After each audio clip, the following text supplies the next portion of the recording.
physiology of the cow udder is one of the important topic that need to be discussed today.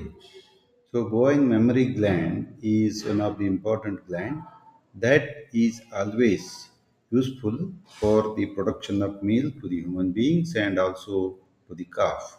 So, mammary gland is having the very unique structure in the body of the animal which secretes the milk as one of the duct system. It's a exocrine gland and blood supplies and capacity capillary structures usually supply about 400 to 500 kg of blood which pass through the udder and for production of 1 kg of the milk.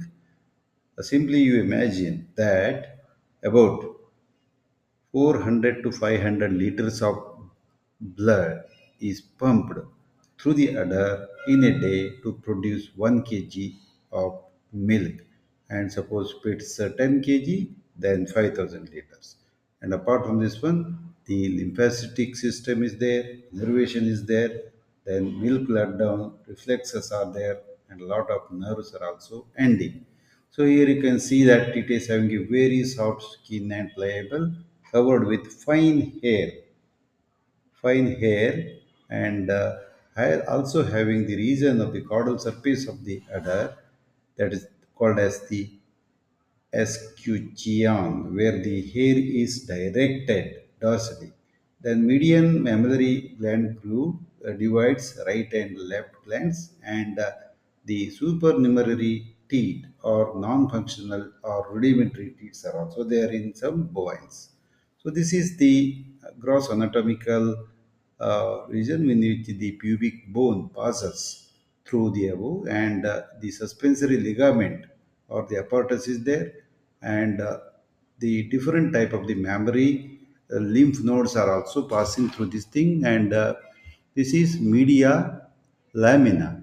And apart from this one, loose areolar connective tissue is passing through this thing, and lateral lamina, then the teats do have the skin covering, and this is entire tissue is called as the mammary parenchymal tissue. So these are all the muscles of the abdominal wall, and tissues of the abdominal walls are there, and the suspensory ligament are also going to hold the udder in its position, and lateral lamina are there, and medial lamina are also there with suspensory apparatus, and this is the teat sinus and gland sinus, and this is the cranial and caudal outlook of the mammary gland. And here you can also see this is the pelvic brim. Then there will be a connective tissue which attaches the udder to the abdominal wall, and lateral suspensory ligament is also there.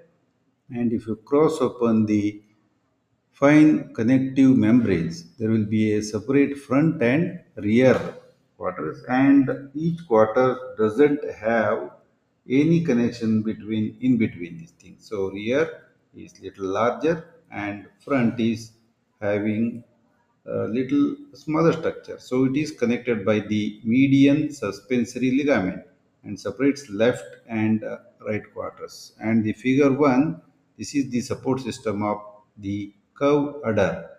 And here you can see that this is the longitudinal ligament which is holding the udder in its position, and it is completely consisting of the connective tissue of the udder. So a cow will produce about 40 pounds of the milk in 12-hour period, can weigh up to 100 lbs. So the udder of a cow which is producing 40 pounds of the milk, and it may vary about 100 lbs, means usually 2.5 times the milk production the size of the gland should be. Then this is the skin and subcutaneous tissue, a minor capacity to suspend the stabilize the udder, which protects the interior udder from the injury and also from the bacterial infection. And the median suspensory ligament is separating and also support the udder, and clearly divides the udder into right and left halves. The median suspensory ligament is composed of elastic tissue that stretches to allow the udder to expand its fill with milk. That is the thing when one need to be supported of. So here the glandular secretory cells of the udder are being shown very properly, and the connective tissue in between are there, and lot of milk ducts which drain into udder cistern, and ultimately which are stored in the teat cistern are always there, and glandular secretory tissues are always will be present everywhere in the body of the particularly the animal. And the intervals send sheets of tissues into the gland and to provide the support to inside content of the udder. And pendular udder, if the medial and lateral suspensory ligaments are weakened, and cord-like structure will be there, and the this can result into the pendulous udder. And disadvantages of a pendulous udder include cleaning difficulty, meaning difficulty, risk of injury, and the greatest problem is the risk of the mastitis. So this is called as the streak canal, and lot of external organisms will always be waiting to enter the udder and infect the udder and cause the mastitis. So the streak canal is approximately 1/4 to half inch in length and closed by sphincter muscles. The streak canal serves to very important purposes. That is, it prevents the escape of milk between the milkings. So tightly it is closing the sphincter. It acts as barrier to the entry of bacteria and other foreign material.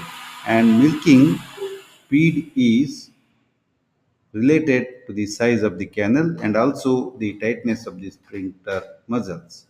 So this is the alveolar epithelial cells, which the lumen of the alveoli is there, and milk is synthesized in alveolar epithelial cells, and ultimately the multiple alveolar epithelial cells are going to secrete the milk into the milk duct, and this is called as the interlobular duct. All these are the lobules, and ultimately it is going to collected into the lactiferous duct, a big duct, and the gland cistern is there, and ultimately this is going to be stored in teat cistern. Then finally it descends into the teat canal, and we are going to have the milk from the teat orifice, whereas the cattle do have a single teat orifice, unlike the humans or other animals which do have multiple teeth orifice. And the arterial blood supply is from the artery which supplies to the udder, and the secretory cells are like this, which are going to secrete the milk, and the lumen of each alveoli will be a one, and venous blood is going out of this thing, and the duct of the myoepithelial cells are branched like this. And the alveoli, each alveoli is cross section, and multiple alveoli are going to be connected with that of the connective tissue, and also the supporting lamella and the secondary duct, then primary duct. Gland cistern is which is containing about 400 ml capacity each time, and teat cistern 30 to 40 ml. Then sphincter muscles will be there. Then finally the streak canal through which the bacteria etc. are going to enter. So the keratin, the cells that line streak canal contains the keratin. Keratin is a waxy substance similar to that of the ear wax. So this substance helps to seal the teeth in between the milkings. So the keratin is also having properties that inhibit the growth of the bacteria which are causing the diseases. the physiological process of teat canal forming. A keratin plug, after drying up, appears to be the major frontline defensive mechanism against the mastitis causing bacteria. So, the Furstenberg's rosette is one of the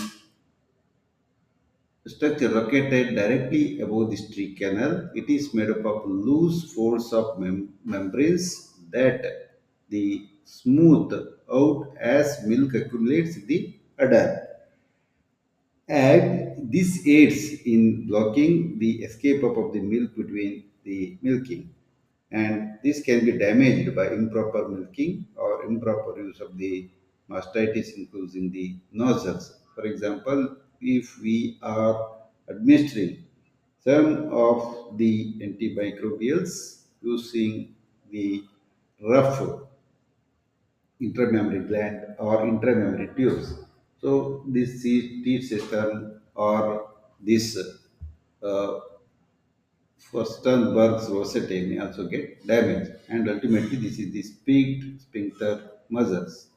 And teat cistern is the where the cavity inside the teeth that holds from half to 1.5 ounces of the milk, just small quantity, about depending upon the size of the teeth. The teat cistern is the one which holding the chamber of the milk, which accumulates as it is removed into the through the teat and during the milking, and it refills continuously during the milking. Once again, from the gland system, the milk will be there. And this is where the first milk to be removed accumulates between the milking.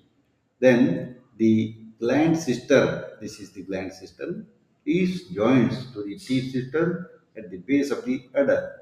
At the gland system, which can vary greatly in capacity, functions as collecting the vessels of milk from major milk ducts that flows into it.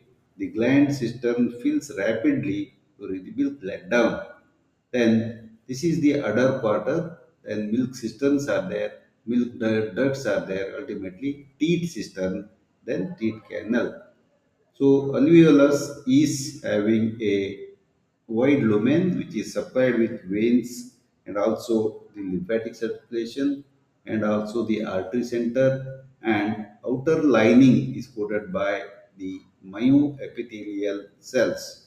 So these myoepithelial cells are the one on which there are receptors of the oxytocin, and the oxytocin is going to contract the myoepithelial cells and makes the animal to let down the milk. Hence, the connective tissue muscles they are going to contract whenever the oxytocin is given.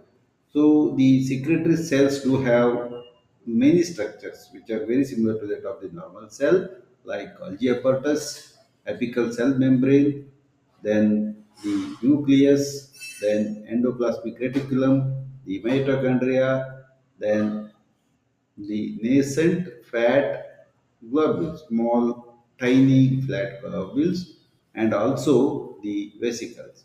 And budding fat globules will be extruded out, and flat globules with the membranes, they will be combining with that of the other secretions of the udder. And secretory system, how it is released? Milk is released by alveoli into ducts which carry milk into the gland system.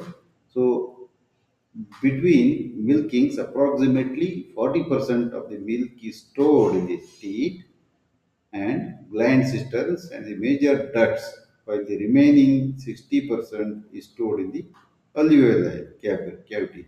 Means a small quantity is stored in the teeth and major quantity is stored in the alveolar ducts, just like the alveolar ducts. Here you can see the teat cistern will be storing very small quantity, whereas the alveolar ducts are holding more and more milk when compared to the other one. So the alveolar ducts are also called as the grape-like clusters. Each alveoli is composed of a single layer of epithelial cells surrounding a central cavity, and these cells absorb nutrients from the blood, transform them into milk, and discharge the milk into the cavity of the alveolus. And each alveolus is also surrounded by specialized muscle cells known as the myoepithelial cells. So these are all the very specialized muscle cells and contract on the action of the oxytocin because they do have the oxytocin receptors. And these are all called as the capillary lumen.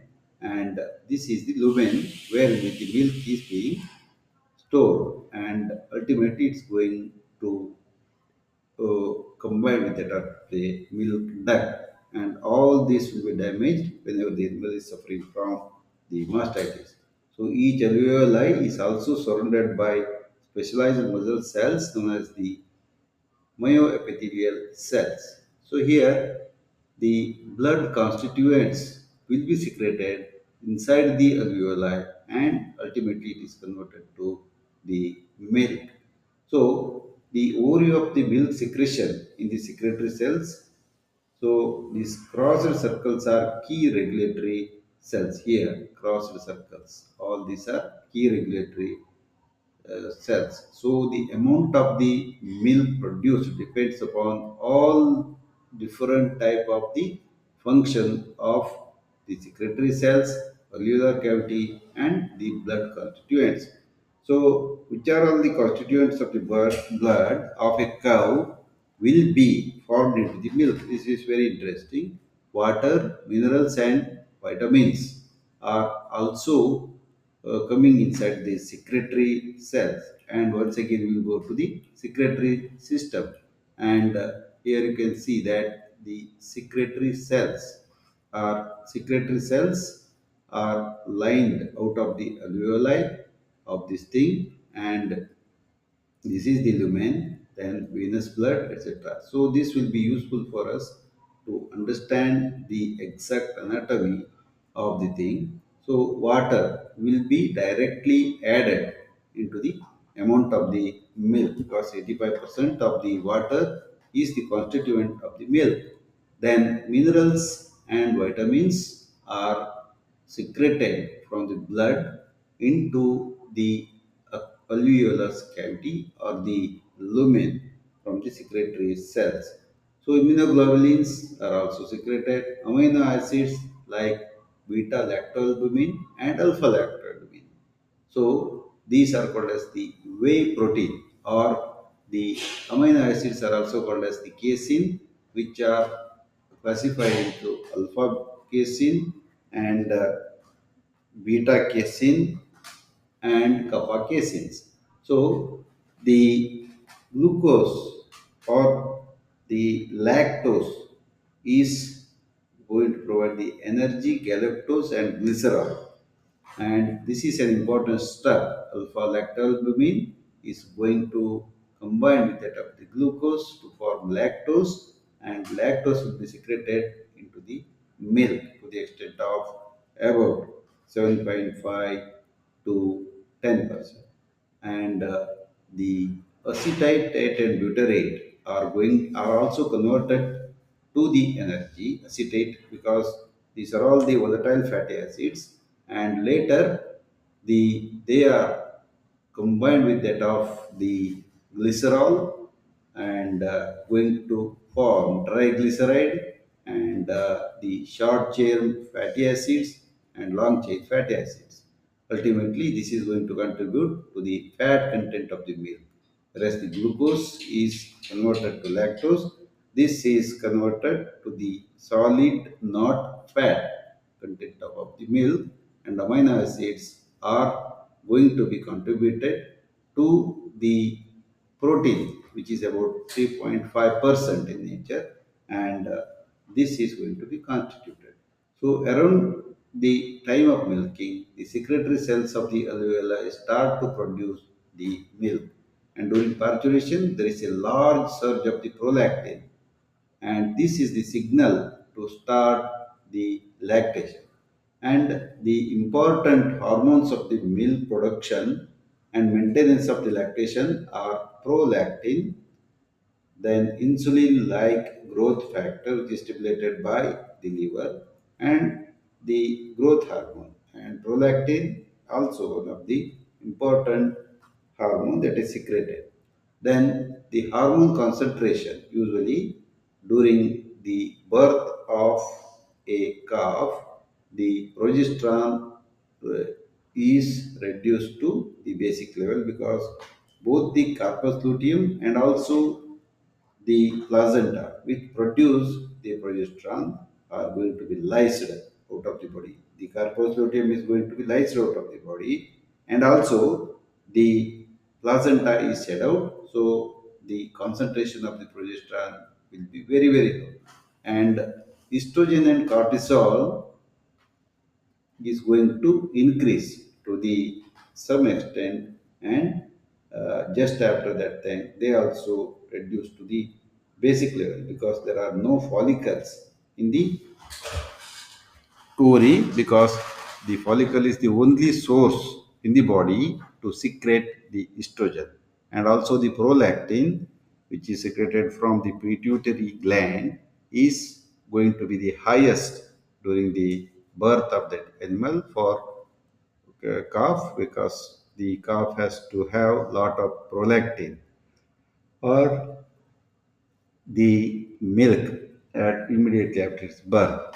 So these are all the different hormone concentration. Prolactin becomes very high, progesterone becomes very low, and estrogen is increased a little bit. Once again, it comes to the plateau. Then milk let down, it's a neurohormonal reflex, not the humoral. The suckling stimulation of massaging of the udder stimulates somatic nerves of the teat, which send signal to the posterior pituitary gland and causes the release of hormone oxytocin. Posterior pituitary, oxytocin, and vasopressin are produced, and oxytocin causes the myoepithelial cells to contract. And for efficient milking, there are several important facts to remember. Number one, stimulate 1 minute before the milk letdown, not earlier that. The maximal effect of the oxytocin occurring during the first 2 to 3 minutes, that's all, of milk letdown. And stress during the cow parturition preparation during the milking will inhibit oxytocin release. So inhibition of the oxytocin release causes the decrease in the milk yield. And blood oxytocin just immediately after the suckling starts, each reach to the peak, and within 10 minutes the maximum it will go to the plateau level or the basic level. So the stimuli of touching the udder, washing it, and handling or massaging will send a signal to the brain. Then the posterior pituitary is stimulated to release the oxytocin. Then the dry period is a one which the animal has got four cycles. One is the four phases of the mammary gland. Dry period means it is development. Around calving means -4. When the calf is in the womb, it starts developing. Then later also the 4 days. Then differentiation of the gland happens. Lactation, all cell activity directed towards milk synthesis, and no further mammary gland growth will be there. And involution of the mammary gland will be there, and this is the gradual but irreversible regression of the gland. That's a reduction in the number of the alveoli cells. Then it starts after the peak lactation, but is more pronounced during the late lactation. Then the dry period is a one where the cow requires a non-lactating period prior to an impeding parturition in order to optimize the milk production in the subsequent lactation. Then apart from this one, the things like the general agreement and approximately 60 days or minimum 2 months or non-lactating period is required for all the high producing animals, and that dry period less than 40 to 50 days result in less than optimum milk yields. So the dry period is critically related to the dynamics of intramammary infection within a dairy herd. Hence, always need to check the udder for the mastitis. So, the physiological function during the dry period, the period of active inhalation, then 0 to 30 days after drying up of the period of steady state inhalation takes place. The period time the gland is maintained in fully involuted state. The period of lactogenesis and cholestrogenesis is 15 to 20 days prepartum. So the colostrum has to be produced for protecting the calf from several infections containing different type of the immunoglobulins, and regeneration and differentiation of secretory epithelial cells is also another process, and selective transport and accumulation of immunoglobulin. Then the onset of copious secretion is starting just after the stimulation. Then active inhalation, early dry period, milk composition, the lactose is active inhalation, early dry period, the milk composition, the lactose is decreased, the protein is increased, lactoferrin, the major protein, serum albumin, then immunoglobulin, casein also decreased. So the memory cells, the involution associated with ultrastructural changes begin with 48 hours after cessation of milk removal. Then there will be large stasis of vacuoles in the epithelial cell, and cell apoptosis and phagocytosis starts. So this is having the involution of the udder in the early lactation. So what happens is in the early lactation, the lactose become drastically reduced, and the total protein increases, lactoferrin increases, then serum albumin increases, immunoglobulin increased, and the casein is going to decrease. See, the relationship of the active inhalation to new IMI is factors may new infection during the early dry period. A large volume of the milk is accumulated in the leakage of milk from teats is observed, and teat and display infection is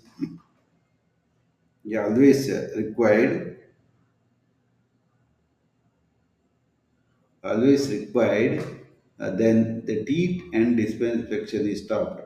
So the factors of the natural defense are only marginally elevated over normal milk levels during the period. Then the phagocytic cells are occupied. The phagocytosis of degenerated epithelial cells, and the fat and casein, the phagocytic capabilities of the macrophage and PMN, and also responsive to the lymphocytes and many more. So the relationship of the active involution of new cells will begin just after first week of dry period. A steady state involution takes place. A few volume of the fluid will be produced. The polymorphonuclear cells generally found in the low numbers by the comparison of lymphocytes and macrophages. Then lactogenesis, cholestrogenesis, relationship of to the new IMI and destruction process, then hormonal control, then formation of accumulation of the cholesterol,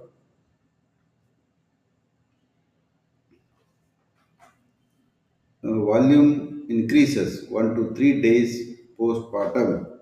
Then always the citrate, the molar ratio increases by approximately 100 pores over the last few days of postpartum.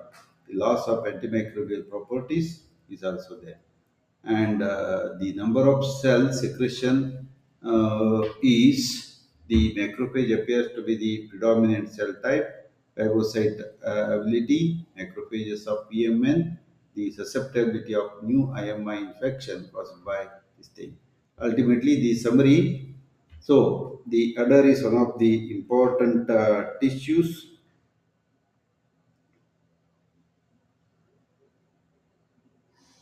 Udder is one of the important type of the tissues, and during the both periods, so it is accumulated in the gland a lack of flushing action and teeth leakage and bacterial colonization is taking place. So the new infection during the dry period will be there as per the distribution, and hence summary of changes of composition will be there in active inhalation, steady state, and many more factors are affected. So, the natural disease resistant factor of the mammary gland includes physical barrier, cellular immunity, and humoral immunity and phagocytosis. So the physical barrier is teat shape, streak, keratin, teat sphincter, streak canal, then Furstenberg rosette, intramammary infection, and also the bacteria. So cellular immunity is by leukocytes, so which are expressed by the somatic cells, and 60% are macrophages, 30% are leukocytes, and 10% are polymorphonuclear cells. And innate immunity is also there in the animal's body, and this is the way how the polymorphonuclear cells are going to protect the udder. Then cellular immunity is the limit of source of energy into the milk. Diluted concentration of the leukotrienes, milk, fat, and proteins can interfere the function. So cellular immunity also, once again, the neutrophils and macrophages will work as usual physiological system. Like this, so many type of the pathways of immune parturition in the immune response as it's very well defined. So non-specific bacteriostatic components, lactoperoxidase, thiocyanate, hydrogen peroxidase system is there, and bacteriostatic the system for gram-positive bacteria and bactericidal system for gram-negative bacteria, and low oxygen tension of the mammary gland can limit the effective of the system. So apart from this one, the cytokines will also act as the protective thing in the udder. And that's about the anatomy and physiology and also certain structures, especially in case of the udder is concerned. Thanks a lot for patience hearing.